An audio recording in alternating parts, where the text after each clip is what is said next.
Quand un client tarde à vous payer ou qu'il ne vous a tout simplement pas réglé alors que la date d'échéance de votre facture est dépassée, eh bien vous hésitez.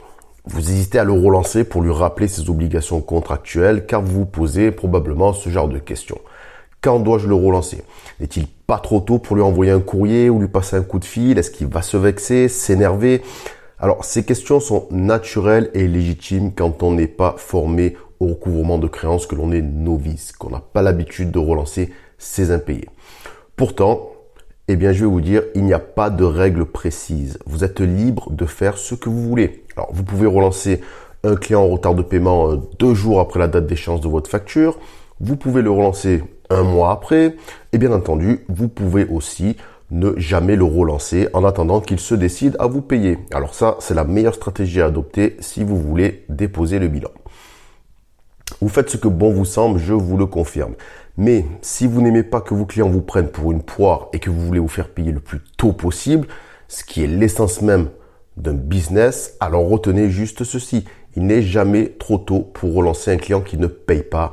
Par contre, il est parfois trop tard pour se faire payer.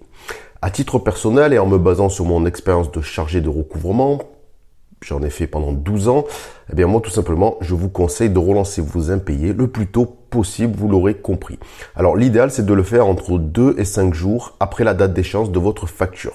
N'attendez surtout pas plus, car plus vous attendez, plus vous faites preuve de laxisme et plus vos clients profiteront de vos faiblesses parce qu'ils se disent si vous les relancez 15 jours, 1 mois après la date d'échéance, ils vont se dire moi, écoute, je vais attendre de recevoir sa relance pour le payer, puisque de toute façon, il ne fera rien avant. Vous voyez un peu le raisonnement.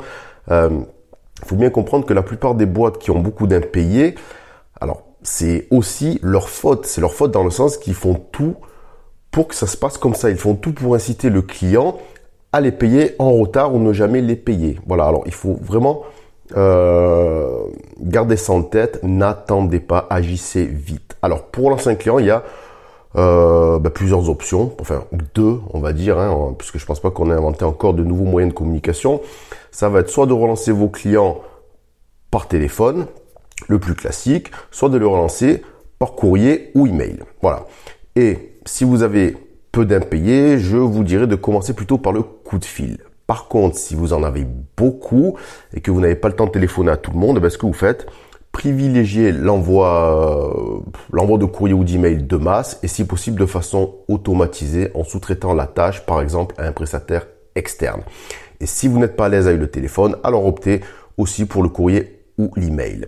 Surtout, ce qu'il faut retenir, c'est qu'il ne faut pas que vous culpabilisiez. Et ça, je l'ai vu dans trop de sociétés, trop de comptables, de commerciaux, de chefs d'entreprise qui ont peur. Ils ont peur de relancer les mauvais payeurs, ils ont peur de les vexer, peur de les perdre, mais là il faut se sortir un peu ce raisonnement de la tête parce qu'il faut pas oublier que c'est votre argent. Vous avez respecté votre part du contrat, vous avez livré le client, effectué la prestation, honoré votre contrat, peu importe. Votre client doit faire de même. C'est comme ça. Je veux dire, quand vous allez acheter, vous commandez une pizza au restaurant du coin, vous repartez pas avec la pizza comme ça, gratuitement. Non, il vous fait payer. Voilà, moi je te fais une pizza, toi tu me payes. C'est comme ça que ça marche. Il n'y a pas de raison que ce soit différent dans votre business. N'oubliez jamais, vous êtes légitime. Donc, si vous écoutez cette vidéo, j'imagine que vous êtes un peu perdu car il s'agit de relancer vos clients ou de mettre en place des actions de recouvrement de créances. Alors, rassurez-vous, partant de ce fait, j'ai décidé de vous inviter à rejoindre ma liste de contacts privés. Alors, en la rejoignant, qu'est-ce que vous allez avoir?